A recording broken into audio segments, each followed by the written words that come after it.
Jangan sampai kita pengen hasil yang baru, hasil yang berbeda, tapi pakai cara yang lama. Itu kalau kata Albert Einstein itu gila gitu.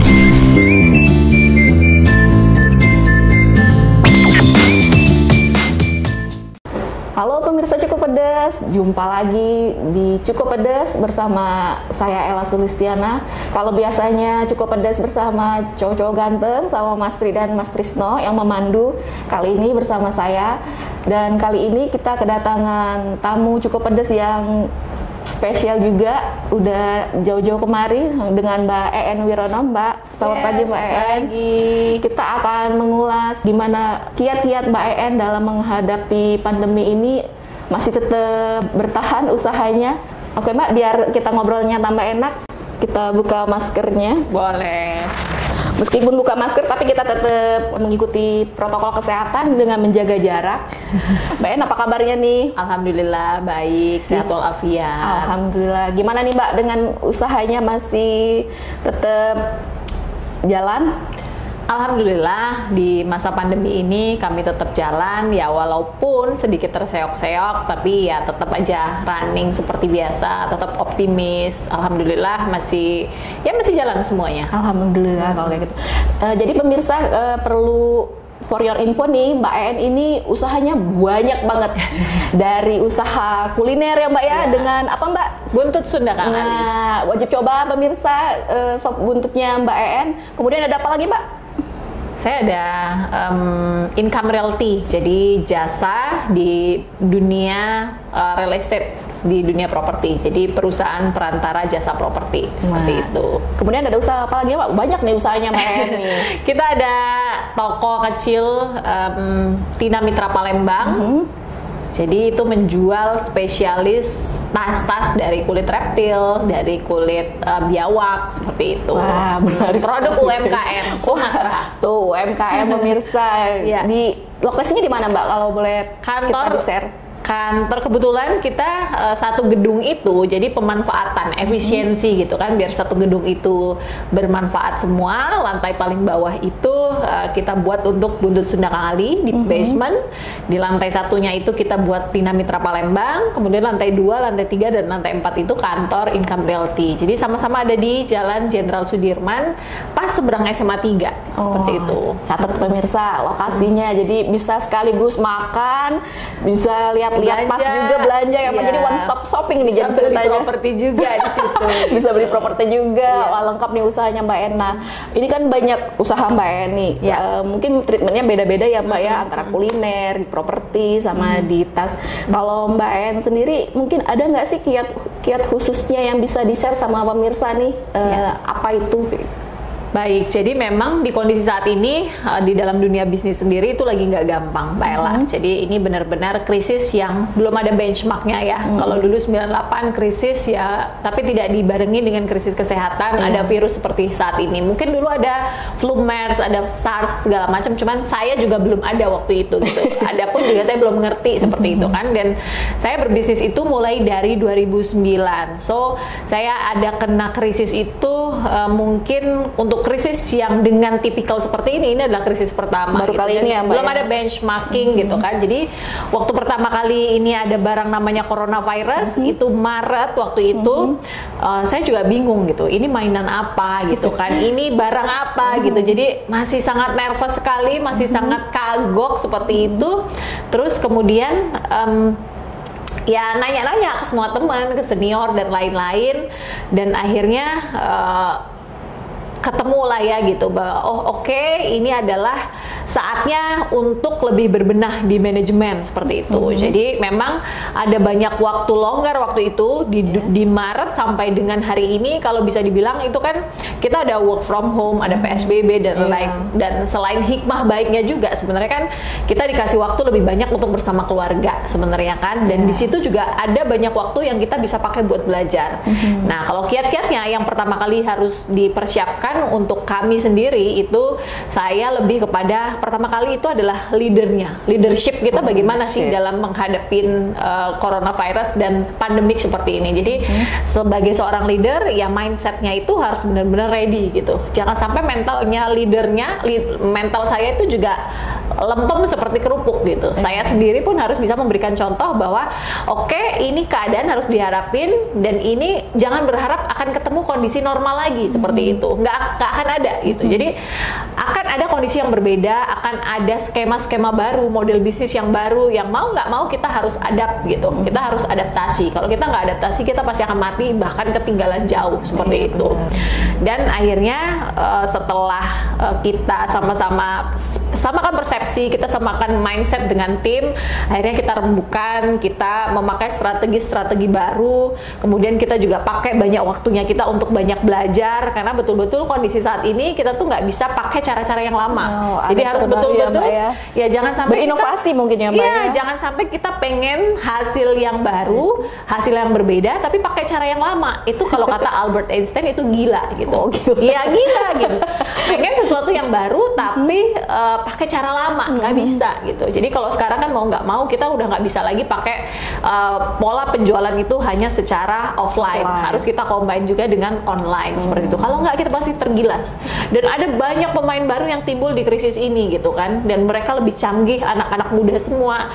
So kalau kita nggak adaptasi, kita juga nggak mau belajar, kita pasti ketinggalan. Nah, kiat-kiat saya adalah tetap yang pertama berinovasi, tetap mempertahankan bagaimana caranya semua SDM saya tidak PHK, ya itu semua kami semua harus kerja keras bersama-sama, nggak bisa hanya leadernya doang gitu loh. Jadi sama-sama bahu membahu. Kalau kemarin mungkin kerjaan office boy itu hanya bersih-bersih doang, sekarang nggak bisa, dia semuanya harus bisa. Multitasking gitu. Multitasking. Reception saya itu harus bisa grafis design gitu. Terus saya punya akunting, dia rangkap-rangkap gitu, dia mengerjakan hal-hal yang lain yang biasanya itu tidak menjadi job desk. Mereka ada komplain? Nggak ada, karena kita pertama tadi mindsetnya kita harus samakan dulu gitu, bahwa jadi duduk bersama ya Mbak. Saat ini kita tuh lagi susah, kita semua harus berjuang sama-sama untuk agar bagaimana kita bertahan.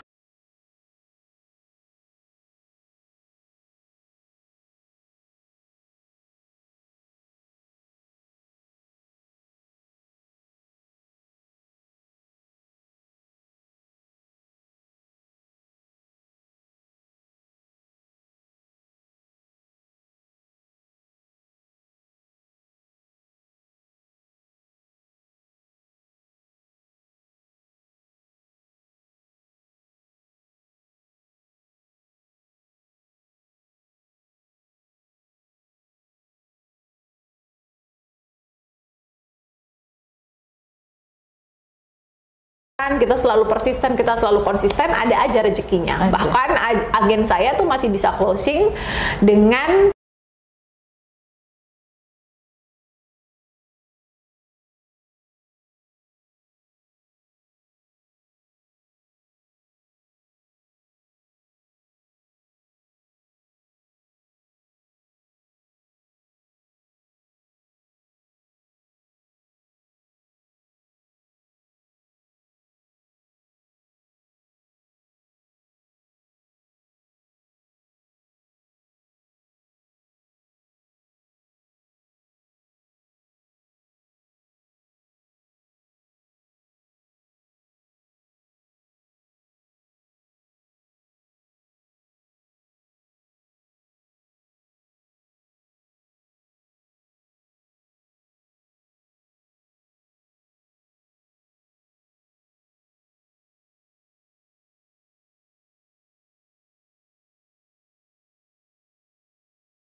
seperti itu. Gitu ya. Jadi kan ada pepatah, kalau kita ngomong sama anak, kamu mimpilah yang besar nak, nanti kalaupun kamu jatuh, kamu tetap berada di antara bintang-bintang gitu. Oh gitu. Bermimpilah besar. Intinya bermimpi ya, Mbak. Terus bermimpi juga nggak, kalau nggak kecapean nggak sakit-sakit amat gitu. Iya betul, tetap di antara bintang-bintang itu tetap terhormat gitu loh, seperti itu. Oh gitu, ternyata pemirsa kiatnya mungkin jadi yang tadinya lagi butek nih pemirsa mungkin jadi agak ada pencerahan sedikit. Aduh, ada dari banyak sekali kesempatan kok Mbak Ella saat ini. Yang penting kita tuh harus berpikiran positif selalu. Ya, Itu jadi yang penting ada juga ya, Mbak, ya? ada servo namanya. Kalau dari guru saya itu Pak Mardi Guowi. Jadi ada servo yang kita bentuk di dirinya kita gitu loh. Jadi jangan sampai kita tuh berpikirannya gagal, negatif dan itu akan menarik kita semua ke dalam hal yang gagal gitu loh. Tapi kalau kita berpikir ini mudah, ini bisa, ya ini tercapai, itu semuanya kita akan menarik dan kita akan dipertemukan dengan orang-orang yang servonya sama seperti itu. Jadi itu kayak juga ya Mbak ya. vibrasi gitu. Jadi kayak kita pagi hari kita berdoa di depan cermin, kita ngomong ke dirinya kita bahwa oke, hari ini adalah hari yang indah, hari ini adalah hari yang sukses untuk hari-hari saya gitu. Apapun yang saya lakukan sebenarnya itu adalah upaya untuk afirmasi ke dirinya kita kan, agar apa yang berlaku hari itu juga baik, mudah, dan ketemu orang-orang yang membantu kita seperti itu. Kalimat Mbak ya mengingatkan saya pada seorang tokoh nih, kayak Mario Teguh nih, jadi Enggak, jadi kayak Mario Teguh. Jadi kalau perempuannya apa di Mario Teguh? oh, enggak lah, enggak. Saya tuh senang sebenarnya dengan saya ngomong begitu, saya tuh menyemangati diri saya seperti itu. Dan penting ya Mbak ya, ternyata memang kayak gitu ya, ngaruh dan kan? apapun yang keluar dari mulutnya kita itu adalah pilihan. Nah, saya memilih berkata-kata baik agar apapun yang terjadi di diri saya juga baik gitu. Itu sangat berpengaruh loh Mbak. Ya. Berpengaruh ya. Ya simple, kecil, tapi itu sangat berpengaruh terhadap kehidupan siapapun seperti itu.